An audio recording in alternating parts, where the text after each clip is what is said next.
prostitute. She said that you slept with many men. And now you're pregnant.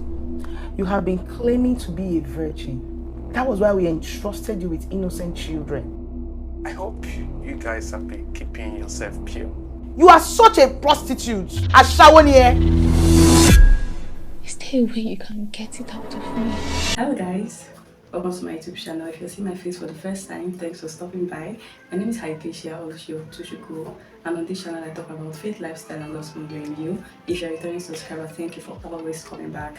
In today's video, I'll be reviewing the movie titled Hope Against Hope. Hope Against Hope was produced by Laurel Oluebo, and you can find it on the Only Laurel's YouTube channel. It tells the story of a vibrant, fervent Christian sister, Sister Mary, who was engaged to be married to Brother Chris. In some months, she had a best friend. She was actively involved in her local church. She was in the children's department, the children's teacher. She was someone who, through her, God could work miracles. So parents would call her when their children were misbehaving, and she would speak to the children and they would act well. She was someone who had influence over children, and she loved God. She loved evangelizing. I think I like the beginning parts of the movie more than I liked the ending part, because the beginning part of the movie was good vibes, good news, interesting things, but towards the end it was just painful to watch. So Sister Mary went out to evangelism one day alone, and started speaking to two brothers who at first were reluctant to listen to her, but then she persisted and they gave her audience. Afterwards, on her way leaving the spot, they covered her mouth, took her to a secluded place, and they raped her. Sister Mary left that place broken, shattered, and I'm sure she wasn't even sure what to do next. She went into her house, locked up, withdrew from her friends, withdrew from her fiancé, withdrew from the church. She was quiet for some months, only to later discover that she was pregnant 3 months after the rape, and she didn't know how to handle that. That was when she spoke up, and she wasn't welcomed. She opened up to her pastor, and the pastor believed that she was lying to him. If she was raped, why didn't she speak up when it happened? Why wait till she's pregnant before talking and all of that? So there were several things that happened. Sister Mary, who was once loved by everyone, suddenly becoming an outcast. Even the children made fun of her, who were whispering when she passed. And the pastor told the members of the church not to have anything to do with her. And people went as far as, even when she called them to seek for closure and just talk and try to explain, they would say, "Oh, pastor said I shouldn't talk to you. Pastor said," and they would just end the call with her. So, you came to this church to deceive us. You have been claiming to be a virgin. That was why we entrusted you with innocent children. Meanwhile, you have been busy parading yourself with different men in sexual sin. I don't understand, Ma. What are you talking about? Will you shut up your mouth? You don't understand the words. The pastor of this church has called me and informed me of all your atrocities. And as the head of the department, I've been asked to instill discipline on you. I can't believe we trusted you with the lives of innocent children. What exactly were you teaching? There are several things I have to say about Hope Against Hope, several questions that I have unanswered after watching the movie. One of them is the position Mary found herself in. She was raped. And when going to the comment section of that movie, I saw that people were talking about the rape and how that, oh, she shouldn't have kept it to herself, or she should have opened up when things like this happen. She should have opened up, and then she was also in a relationship with somebody. Communication is very important, and while I agree with them, I think one part that is somehow overlooked was the fact that this had never happened to her before. It was new to her. She was in shock, she was traumatized, she was trying to adjust to what had happened. She had questions she was asking God that she needed answers to that she didn't get. Questions like, "God, why did you let this happen to me?" I guess that they are right. She should have opened up. Actually, she should have spoken up, but then she was also trying to adjust to what had happened to her. While distancing herself from everybody wasn't the best thing. I feel like that's how she thought she could handle it. She thought she could wake up from that dream, but unfortunately it wasn't a dream. I liked that even though Mary didn't make the right move after being raped in the movie, somewhere in the movie when she went to meet the nurse or someone in the hospital, the person advised her and gave her some tips, and I know it was more like for information and educational purposes for the viewers. I'm only saying this because it helps in getting justice quickly and care for the victim. Firstly, do not shower or bathe. I know the first impulse is for you to bathe and wash up the pain and the touch of your abuser, but you have to try as much as you can to not bathe immediately after the assault. Bathing or even changing clothes can wash you with critical evidence. By critical evidence, I mean the sperm, saliva, sweat, or even the skin fragments of your attacker. Secondly, you need to go straight to a police station to make a report. When we act early, it becomes easy to collect evidence and track down your attacker. One of the things that amazed me in the movie was how quick Chris was to judge Mary without even listening to her. Someone who was already in a committed relationship with Mary, someone who was supposed to know Mary, someone who was supposed to have her back. Even if you don't want to go ahead with the marriage, it's understandable, right? But you have to humiliate her.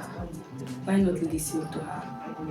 So you believe that she was lying because she was pregnant and she didn't open up at the point of the rape, which is understandable. No, not understandable that you believe that she was lying.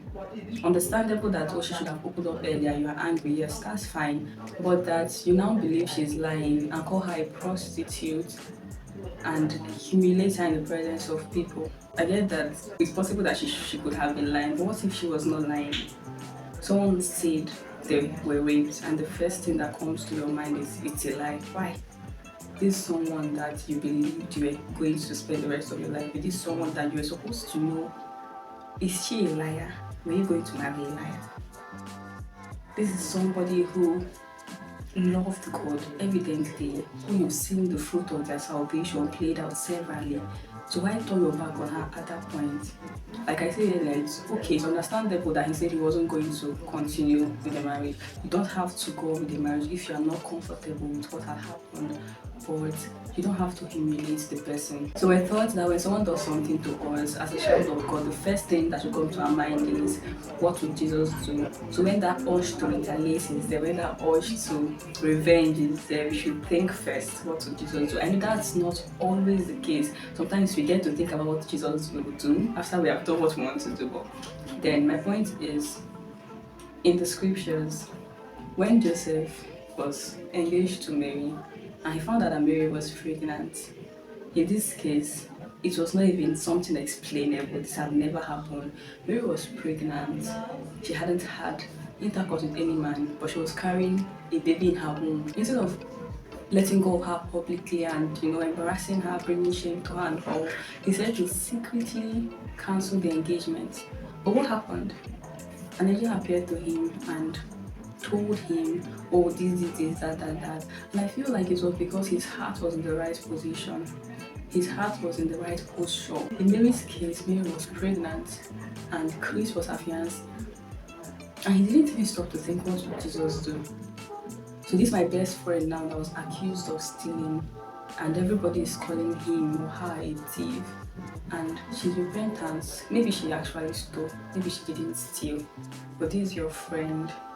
How would Jesus really relate to this friend? Would he abandon that person at the point where every other person has abandoned them? Would he leave them to fight alone?